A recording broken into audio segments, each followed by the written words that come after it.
नमस्कार साथियों, सभी का आदर्श कैरी क्लासेज में बहुत बहुत स्वागत है। दोस्तों, आप इंतज़ार मत कीजिए कि हमारा अच्छा समय कब आएगा। जिस दिन आप लक्ष्य बना लोगे दोस्तों, उसी दिन से आपके अच्छे दिन स्टार्ट हो जाएंगे। तो फ्रेंड्स, जैसा कि आपको पता है कि सुपर टेट की वैकेंसी आने वाली है, तो आप इंतज़ार कर रहे होंगे कि कब आएगी। तो दोस्तों देखिए, आप अपने नोट्स बनाते चलिए। आपकी तैयारी स्टार्ट हो गई है। हिंदी की आपको संपूर्ण टॉपिक वाइज तैयारी कराई जाएगी। तो फ्रेंड्स, अगर चैनल पर नए हो तो सब्सक्राइब कर लेना और दोस्तों वीडियो को जितना हो शेयर करना, क्योंकि दोस्तों सुपर टेट वैकेंसी तो आएंगी ही। जब आएंगी तो आप तैयारी नहीं कर पाएंगे, सिलेबस अत्यधिक है। इसलिए फ्रेंड्स, आप अभी से अपनी नोटबुक उठाइए और अपने नोट करते चलिए, क्योंकि अपना लिखा हुआ कभी नहीं भूलते हैं। तो फ्रेंड्स, रोज़ाना 9 बजे आपको टॉपिक वाइज एस्टेट की तैयारी कराई जाएगी। तो इसलिए आप लोग तैयार रहा करें हिंदी की संपूर्ण तैयारी के लिए। आज का आपका पहला ही चैप्टर है, वो है आपका वर्णमाला। ठीक है, तो वर्णमाला से जितने भी क्वेश्चन आपके बनेंगे और जितने भी इसके अंदर जो भी पार्ट्स दिए गए हैं वो सभी कराए जाएंगे। तो वर्णमाला में से दोस्तों आपको जो है क्वेश्चन देखने को मिलते हैं, चाहे वो आपका एस्टेट हो, चाहे यूपी टेट हो, ऑल हिंदी के एग्ज़ाम जितने भी होते हैं उन सभी में ये वर्णमाला बहुत ही महत्वपूर्ण है। इसलिए फ्रेंड्स, आपको हिंदी की तैयारी जीरो से शिखर तक कराई जाएगी।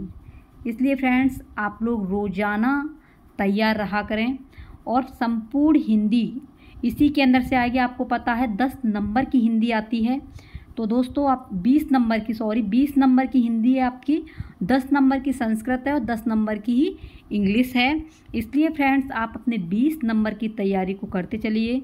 और दोस्तों आपके करंट 30 नंबर की आती है, तो करंट पे भी आप ध्यान दीजिए। तो आप ये इंतज़ार मत करो कि एस्टेट का आ जाएगा तभी तैयारी करेंगे, उस टाइम सिर्फ आपका रिवीजन रह जाएगा, तो रिवीजन पर ध्यान देना। ठीक है फ्रेंड्स, तो ये तो रही आज की बातें। अब स्टार्ट कर लेते हैं आपकी हिंदी वर्णमाला। देखिए दोस्तों, वर्णमाला होता क्या है?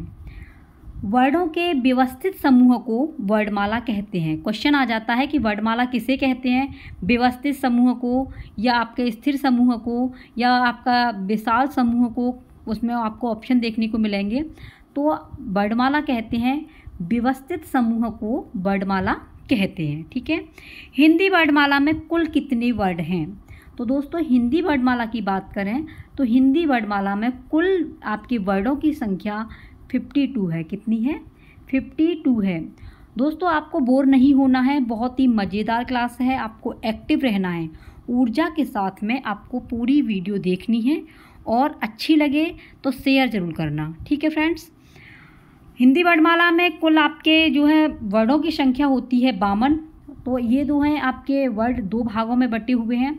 नंबर 1 आपके स्वर और आपके व्यंजन। ठीक है, स्वर दोस्तों आपके 11 होते हैं, इसे याद रखना। हिंदी में स्वरों की संख्या 11 है और व्यंजन में स्वर आपके व्यंजन जो हैं वो आपके 33 हैं। तो स्वर की संख्या कितनी है? 11 और व्यंजन आपके 33 हैं। अब बात कर लेते हैं वर्ड किसे कहते हैं, वर्ड होता क्या है। तो दोस्तों देखिए, भाषा की सबसे छोटी इकाई ध्वनि है। भाषा की सबसे छोटी इकाई क्या है? ध्वनि। तो क्वेश्चन पूछता है कि भाषा की सबसे छोटी इकाई क्या है? ध्वनि है, शब्द है, वर्ड है। तो दोस्तों देखिए, भाषा की सबसे छोटी इकाई आपकी क्या है? ध्वनि है। ध्वनि को लिखित रूप में वर्ड द्वारा व्यक्त किया जाता है। ध्वनि को लिखित रूप में वर्ड किया जाता है, लिखित रूप में वर्ड द्वारा व्यक्त किया जाता है। महत्वपूर्ण चीज़ है दोस्तों, उच्चारण की दृष्टि से, नोट कर लेना इसे। उच्चारण की दृष्टि से भाषा की लघुतम इकाई यानी कि छोटी इकाई ध्वनि है, लेकिन लिखने की दृष्टि से भाषा की सबसे छोटी इकाई वर्ड है। ये आप याद रखना। उच्चारण की दृष्टि से अगर पूछता है तो भाषा की सबसे छोटी इकाई ध्वनि होती है, लिखने की दृष्टि से पूछता है तो भाषा की सबसे छोटी इकाई वर्ड कहलाएगी। ठीक है दोस्तों, मेरे खुद के लिखे हुए नोट्स हैं, बहुत ही अच्छे हैं। अगर किसी भाई बहन को नोट्स की आवश्यकता हो तो नोट्स भी मिल सकते हैं। लेकिन फ्रेंड्स, क्लास को आप लोग एकदम ऊर्जा के साथ दिखा करें और इसी बात पर आप लोग शेयर भी कर दिया करो। ठीक है, तो अगर उच्चारण की दृष्टि से पूछे तो ध्वनि है और लिखने की दृष्टि से अगर पूछते हैं तो वर्ड कहलाएगी। ठीक है, नेक्स्ट है हिंदी व्याकरण में हिंदी वर्णमाला को कितने भागों में बांटा गया है। तो फ्रेंड्स हिंदी व्याकरण को हिंदी वर्णमाला में 2 भागों में बांटा गया है। हिंदी व्याकरण में हिंदी वर्णमाला को 2 भागों में बांटा गया है। कौन से? स्वर और व्यंजन। अभी बताया था स्वर आपके 11 होते हैं, व्यंजन आपके 33 होते हैं। अब देख लेते हैं वर्ड कितने भागों में बटे हुए हैं। बताया है 2 भागों में, याद रखना, स्वर और व्यंजन। अब स्वर के भेद होते हैं। स्वर दोस्तों आपके होते हैं ह्रस्व स्वर, दीर्घ स्वर और प्लुत स्वर। इन सभी की आप डिटेल देखेंगे, ठीक है, तो इसलिए वीडियो को अंत तक देखना। व्यंजन के भेद, व्यंजन के भी 3 भेद होते हैं, स्पर्श व्यंजन, अंतस्थ व्यंजन और आपके ऊष्म व्यंजन। तो इस प्रकार वर्ड आपके 2 भागों में बटे हैं, स्वर और व्यंजन। स्वरों की संख्या आपकी बताई है 11, व्यंजन की है आपकी 33। और दोस्तों स्वर बटे हुए हैं आपके 3 भागों में, ह्रस्व, दीर्घ, प्लुत। व्यंजन भी 3 भागों में है, स्पर्श, अंतस्थ और ऊष्म व्यंजन। ठीक है दोस्तों, अब बात कर लेते हैं स्वर की। ठीक है, स्वर क्या होता है।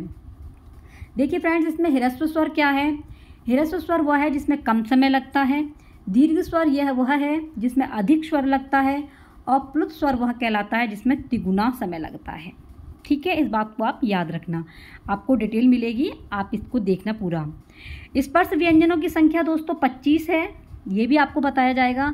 अंतस्थ व्यंजनों की संख्या 4 है और ऊष्म व्यंजनों की भी संख्या आपकी 4 है। सबसे पहला है आपका स्वर वर्ड। तो स्वर को समझ लेते हैं। स्वर क्या होता है? जिस वर्ड के उच्चारण में किसी अन्य वर्ड की सहायता न लेनी पड़े, यानी कि स्वर कहते हैं जिस वर्ड के उच्चारण में, जिस वर्ड को बोलने में किसी की सहायता नहीं ली जाती है, वही आपका स्वर कहलाता है। और स्वर दोस्तों आपका स्वतंत्र होते हैं, जो कोई की सहायता ही नहीं ले तो वो क्या होगा? स्वतंत्र होगा। तो आपके स्वर कितने बताए हैं? 11। तो आप देखेंगे जैसे कि स्वर में आएगा आपका अ, आ, ई, उ, री, ए, ऐ, ओ, औ। इस प्रकार दोस्तों आपके 1, 2, 3, 4, 5, 6, 7, 8, 9, 10, 11 इस प्रकार स्वरों की संख्या आपकी 11 हो गई। और स्वर हमेशा स्वतंत्र होते हैं। और स्वरों की दोस्तों ये मात्राएं होती हैं इस तरीके की मात्रा, ये बड़ा आ है, ये छोटी ई की मात्रा है, बड़ी की मात्रा है, ये छोटे ऊ की मात्रा, ये बड़े की है, ये री है। छोटी ए पर 1 मात्रा लगती है, बड़ी ए पर 2 लगती हैं, छोटे ओ पर 1 और 1 डंडा नीचे, और बड़े ओ पर 2 मात्राएं लगती हैं। ये भी आपको याद रखना है। ठीक है फ्रेंड्स, तो ये तो रही स्वर की बात। और स्वर के भेद कितने बताए हैं? स्वर के भेद दोस्तों आपको 3 बताए हैं, ये याद रखना आप, बहुत ही मोस्ट इम्पोर्टेंट है ये। तो स्वर के भेद दोस्तों कुल मिला करके आपके जो भेद आपके 3 हैं, और स्वरों की संख्या आपकी कितनी बताई थी? तो वो स्वरों की आपकी संख्या है। कुल अगर पूछे तो आपको 13 बताने हैं, स्वर पूछता है तो आपको 11 बताने हैं, ये भी याद रखना है। कुल अगर आ जाता है तो 13 है, ओनली पूछे स्वरों की संख्या कितनी है तो 11 और कुल 13। ठीक है, तो आपको स्वर के भेद आपको 3 बताए हैं, ह्रस्व और दीर्घ और प्लुत। अब जानेंगे सबसे पहला जो है आपका ह्रस्व स्वर। ये क्या होता है ह्रस्व स्वर? इसकी पहचान कैसे होगी, इसके अंदर क्या क्या आता है ये देखेंगे आप। ठीक है, तो दोस्तों देखिए, जिन स्वरों के उच्चारण में बहुत कम समय लगे, देखिए बहुत कम समय लगे, आप ह्रस्व से ही समझ जाएंगे। लघु यानी छोटा, बहुत कम समय लगता है, उन्हें ह्रस्व स्वर कहते हैं। ह्रस्व स्वर 4 होते हैं। ह्रस्व स्वरों की संख्या कितनी है? 4 है। अ, ई, उ, री। देखिए इन्हें बोल के देखिए, ज़्यादा समय नहीं लगेगा। अ, ई, उ, री। इस प्रकार दोस्तों ह्रस्व की संख्या आपकी 4 है, और ह्रस्व में दोस्तों कम समय लगता है, इसलिए इसे ह्रस्व स्वर कहते हैं। ये आपको याद रखना है। नेक्स्ट क्वेश्चन है आपका, नेक्स्ट जो है इसी में सेकंड नंबर, दीर्घ स्वर। तो दोस्तों दीर्घ स्वर क्या होता है ये जानेंगे आप। तो दीर्घ स्वर होता है आपका, इसमें क्या होता है, जिन स्वरों के उच्चारण में ह्रस्व स्वर से लगभग 2 गुना समय लगता है, यानी कि ह्रस्व स्वर से अधिक समय लगे, 2 गुना समय लगता है, उन्हें दीर्घ स्वर कहते हैं। दीर्घ माने होता है बड़ा, ये भी आपको याद रखना है। दीर्घ स्वरों की संख्या दोस्तों 7 होती है। कितनी है? 7 होती है। लघु की बताई थी 4, और दीर्घ स्वर की कितनी हो गई आपकी? 7। तो 4 और 3 मिलाकर के कितने स्वर हो गए आपके? 11। ठीक है, ये भी आपको बात याद रखनी है। तो दीर्घ स्वर में कौन कौन से आ जाते हैं? आ, ई, उ, ए, ऐ, ओ औ। तो दोस्तों इसमें अधिक समय लगा है, दोगुना समय है, इसलिए ये दीर्घ स्वर है और दीर्घ स्वर की संख्या आपकी 7 होती है। इसे आपको बिल्कुल भी भूलना नहीं है। तीसरा है आपका प्लुत स्वर। कौन सा है? प्लुत स्वर है। प्लुत स्वर के बारे में जानेंगे कि ये क्या होता है। जिन स्वरों के उच्चारण में ह्रस्व स्वर से 3 गुना अधिक समय लगता है, ह्रस्व स्वर से 3 गुना अधिक समय लगता है, उन्हें प्लुत स्वर का उच्चारण कहा जाता है। उन्हें प्लुत क्या कहा जाता है? उन्हें प्लुत स्वर का कहा जाता है। ये आपको याद रखना है, जिसमें 3 गुना समय लगे उन्हें प्लुत स्वर कहेंगे। और दोस्तों प्लुत स्वर का उच्चारण हिंदी की गिनती का अंक 3 लिखा जाता है। हिंदी की गिनती जो हिंदी में होती है, ये नहीं 1 2 3 वाला नहीं, ये वाला जिसमें हिंदी वाला, तो इसमें आपको 3 लिखा होगा, यही आपका प्लुत स्वर है। जैसे ओम, रोम, भैया आदि इसके एग्जाम्पल हैं। इसमें ये आ रहा है 3 का सा वर्ड, छोटी ई सी। तो इस तरीके से दोस्तों प्लुत स्वर है। तो स्वर कितने बताए आपको? 3 बताए हैं। सबसे पहले में कम समय लगता है, दूसरे में इसका दुगना लग जाता है, ठीक है, और तीसरे में दोस्तों तिगुना लगता है। इस प्रकार आपके स्वरों की संख्या, जो स्वर के भेद हैं वो 3 हैं। और इनमें जो बता दिया जो भी है आपके, ये जो है आपके जो लघु होता है उसमें 4 संख्या है और 2 गुने वाले में आपके में 7 है, ठीक है, ये आपको याद रखनी है। ये तो रही स्वर की बात। अब जान लेते हैं व्यंजन। व्यंजन क्या होता है और व्यंजन के कितने भेद हैं। तो दोस्तों जिन वर्णों का उच्चारण स्वरों की सहायता से किया जाए, जिन वर्णों का उच्चारण स्वरों की सहायता से किया जाता है उन्हें व्यंजन कहते हैं। स्वर दोस्तों देखिए किसी की सहायता नहीं लेता है, ये आपको भी बताया था। लेकिन व्यंजन क्या होता है? व्यंजन स्वरों की सहायता लेता है, इसलिए इसे व्यंजन कहते हैं, क्योंकि ये स्वर की सहायता लेता है। हिंदी में मूल व्यंजनों की संख्या आपकी 33 है। कितनी है? हिंदी में आपकी 33 है। अब जानेंगे व्यंजन के भेद। तो दोस्तों व्यंजन के जो भेद हैं वो आपके 3 होते हैं, बताया था अभी। स्पर्श व्यंजन, इसकी संख्या 25 है। और सेकंड नंबर पे अंतस्थ व्यंजन, इसकी 4 है। ऊष्म व्यंजन, इनकी संख्या भी 4 है। इन सब की डिटेल यानी कौन कौन से हैं ये सभी आप इस वीडियो के अंदर देखेंगे, तो आप लोग अंत तक इस वीडियो के साथ में बने रहना, ठीक है दोस्तों। अब देखेंगे सबसे पहले स्पर्श व्यंजन। इसका पहला जो नंबर है वो है आपका स्पर्श व्यंजन। स्पर्श व्यंजन क्या होता है, इसमें कौन कौन से वर्ड यूज किए जाते हैं वो देखेंगे। तो फ्रेंड्स, जिन व्यंजनों का उच्चारण करते समय हवा, कंठ, तालु, मूर्धा, हवा कहाँ से निकलेगी? कंठ, तालु, मूर्धा, दांत या होठों का स्पर्श करके मुख से बाहर आती है, उन्हें स्पर्श व्यंजन कहते हैं। यानी कि दोस्तों जब इन्हें बोलेंगे तो हमारे जो बोलते समय हमारा कंठ है, तालु है, मूर्धा है, दांत है, होठ हैं, इनके द्वारा आवाज़ जो है मुख से बाहर निकलेगी, स्पर्श करेगी, उन्हें कहेंगे स्पर्श व्यंजन। तो दोस्तों स्पर्श व्यंजनों की संख्या 25 होती है और 25 में आपके क से म तक वर्ड आते हैं। स्पर्श व्यंजन को 5 भागों में बांटा जा सकता है। कितने में? स्पर्श व्यंजनों को अगर पूछा जाए तो स्पर्श व्यंजनों को कितने भागों में बांटा गया है, तो आप बताएंगे 5 भागों में।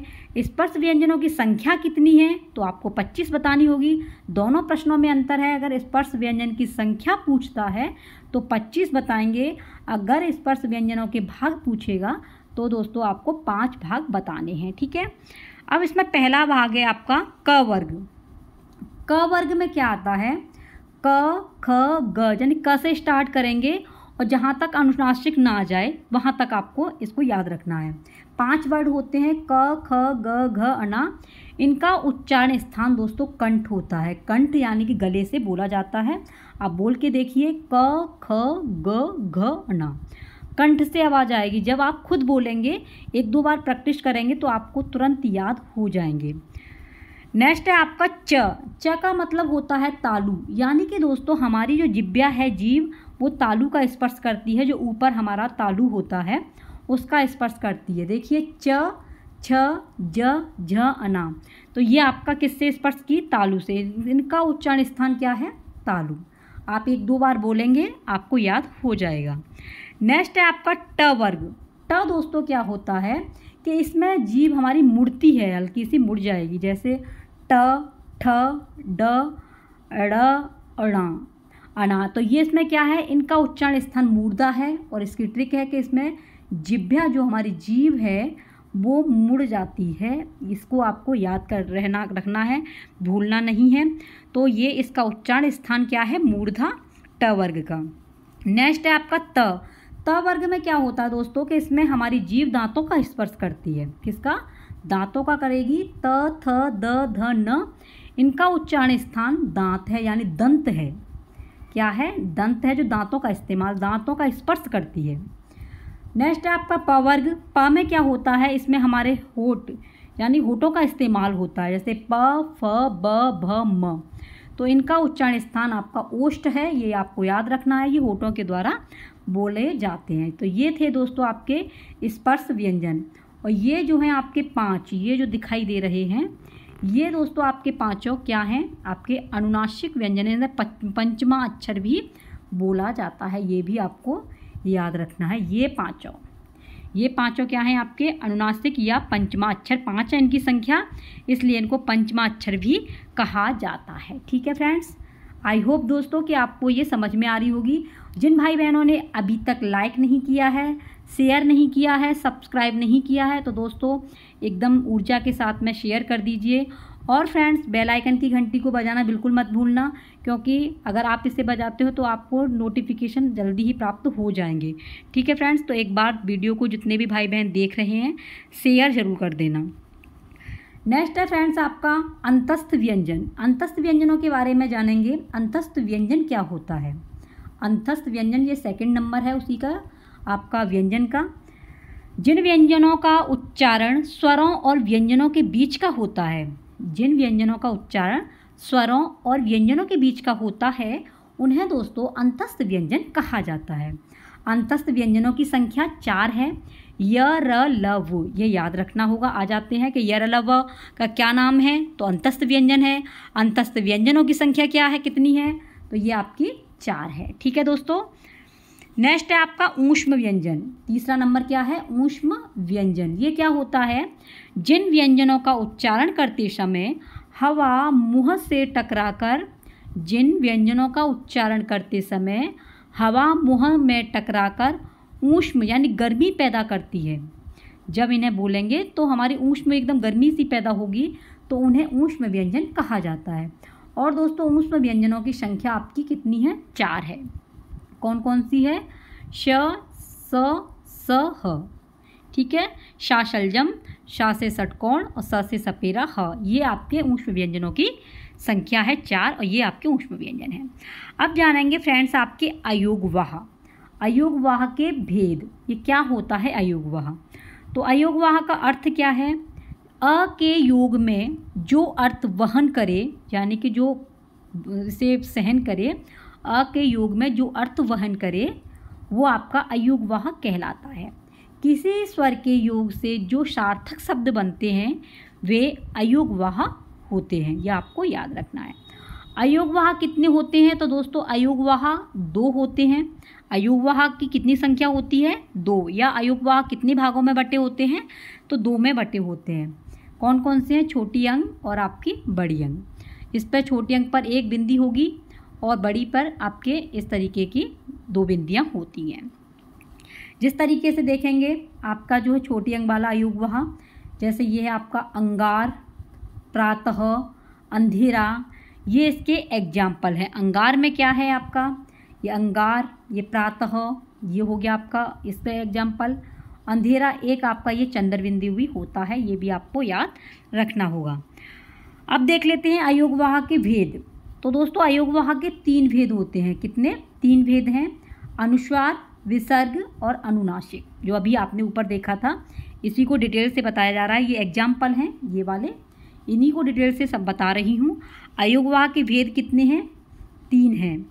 ये पूछा था आपको कैसे, इसमें अयोगवाह कितने होते हैं, तो अयोगवाह आपके ये 2 बताए हैं। इसमें पूछा अयोगवाह के भेद कितने हैं, तो दोस्तों भेदों में भी आपको अनुस्वार, विसर्ग और अनुनासिक यानी 3 भेद होते हैं। अनुस्वार में अभी आपको बताया था कि अनुस्वार का चिन्ह बिंदु ये वाला होता है, 1 बिंदी होती है। जैसे आप हंस, अंश, शंख, पंख आदि, ये क्या है आपके अनुस्वार। और कैसे पहचानेंगे? तो दोस्तों अनुस्वार का उच्चारण नाक से किया जाता है। जब इनको बोलेंगे तो ये नाक के द्वारा बोले जाते हैं, जैसे हंस, अंश, शंख, पंख आदि। तो अनुस्वार का उच्चारण नाक के द्वारा होता है, इसे आप नोट कर लेना, बिल्कुल भूलना भी नहीं है। नेक्स्ट है फ्रेंड्स आपका विसर्ग। तो विसर्ग क्या है? विसर्ग आपकी ये वाली बिंदियाँ होती हैं, 2 बिंदी।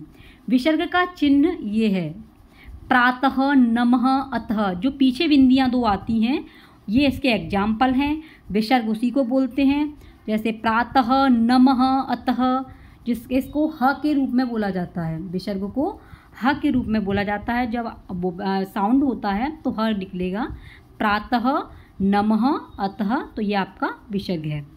नेक्स्ट है दोस्तों आपका अनुनासिक। तो अनुनासिक का चिन्ह आपका ये होता है चंद्रबिंदु। इसे चंद्रबिंदु भी कहते हैं। ये चिन्ह जो है इसे क्या कहेंगे? चंद्रबिंदु कहेंगे। जैसे आँख, गाँव, सांप आदि, ये क्या है दोस्तों? अनुनासिक। ठीक है, इतनी बात आपकी समझ में आ रही होगी। और दोस्तों वीडियो कैसी लगी है तो ये भी आप कमेंट बॉक्स में ज़रूर बताना। ठीक है, PDF अगर इसका प्राप्त करना है तो दोस्तों PDF भी आपको मिल जाएगा। आपको सर्च करना होगा टेलीग्राम पर आदर्श कैरियर क्लासेस, उसे आप ज्वाइन कर लेना, वहाँ से आपको ये PDF प्राप्त हो जाएगा। ठीक है, अब बात कर लेते हैं दोस्तों संयुक्त व्यंजन की। संयुक्त व्यंजन क्या होता है? तो 2 अलग अलग व्यंजनों के योग से, 2 अलग अलग व्यंजनों के योग से बने व्यंजनों को संयुक्त व्यंजन कहते हैं। और दोस्तों संयुक्त व्यंजनों की संख्या कितनी है? 4 है। ये लिखा हुआ है 4। जैसे ये पेपरों में आता है, यूपी टेट में आया था ये, कि 6 किससे बनता है, त्र किससे बनता है, ज्ञा किससे बनता है, स्र किससे बनता है। तो देखिए 6 बनेगा क और श से, त्र बनेगा त और र से, ज बनेगा ज और ज्ञानी बनेगा ज और अना से, और श बनेगा आपका स और र से। इस तरीके से दोस्तों आपके संयुक्त व्यंजनों की संख्या 4 होगी। तो ये है आपके 6 त्रय ज्ञान, ये संयुक्त व्यंजन है। ठीक है फ्रेंड्स, तो ये थे आपके बहुत ही महत्वपूर्ण आपकी वर्णमाला। आज मैंने पार्ट इसका मतलब भाग 1 कराया है, पहला ही चैप्टर है। इसमें दोस्तों मतलब इसके पार्ट्स हैं, उनको आप देखना बिल्कुल मत भूलना कि कौन से वर्ड हैं जो जीभ के द्वारा बोला जाते हैं, कौन से वर्ड हैं जो अग्र हैं, जो पश्च हैं, जो मध्य वर्ड हैं। ये सभी आपको टॉपिक वाइज कराए जाएंगे। इसलिए फ्रेंड्स, जिन भाई बहनों ने अभी तक चैनल को सब्सक्राइब नहीं किया है तो सब्सक्राइब जरूर कर लेना। और दोस्तों वीडियो अच्छी लगी तो शेयर करना, लाइक कर देना, और नोटिफिकेशन के लिए आप बेल आइकन की घंटी को जरूर बजा देना, जिससे फ्रेंड्स आपको नोटिफिकेशन प्राप्त हो सके। तो दोस्तों अगर वीडियो आपने पूरी देखी होगी तो आपको ये क्वेश्चन है, आप इन क्वेश्चनों के जरूर आंसर देना। सबसे पहला क्वेश्चन है आपका कि स्वरों की कुल संख्या कितनी है? स्वरों की कुल संख्या कितनी है? कुल पूछा है तो आपको कुल बताना है कि स्वरों की कुल संख्या कितनी है। ठीक है, नेक्स्ट क्वेश्चन है, इसी में आपको दूसरा बताना है कि जो है संयुक्त व्यंजन कितने होते हैं? संयुक्त व्यंजन कितने होते हैं? संयुक्त व्यंजन दूसरा क्वेश्चन आप बताएंगे, होमवर्क है ये आपके लिए। संयुक्त व्यंजनों की संख्या कितनी है? संयुक्त व्यंजन कितने हैं? ठीक है दोस्तों, ये आपको कमेंट बॉक्स में बताने हैं। और वीडियो कैसी लगी ये भी आपको बताना है कि आखिरकार आपको समझ में आया या नहीं आया। दोस्तों बहुत ही मेहनत से बनाई जाती है, और दोस्तों खुद के लिखे हुए मेरे ये नोट्स हैं। इसलिए दोस्तों सुपर टेट के लिए और आपके यूपी टेट के लिए बहुत ही मस्त हिंदी की क्लास है। इसलिए जितना हो उत्साह के साथ में इस वीडियो को शेयर जरूर करना। देखते हैं कि कितने लाइक होते हैं। ठीक है फ्रेंड्स, बने रहिए अपने ही चैनल पर। अगली वीडियो में मिलते हैं आपसे, तब तक के लिए जय हिंद, वंदे मातरम।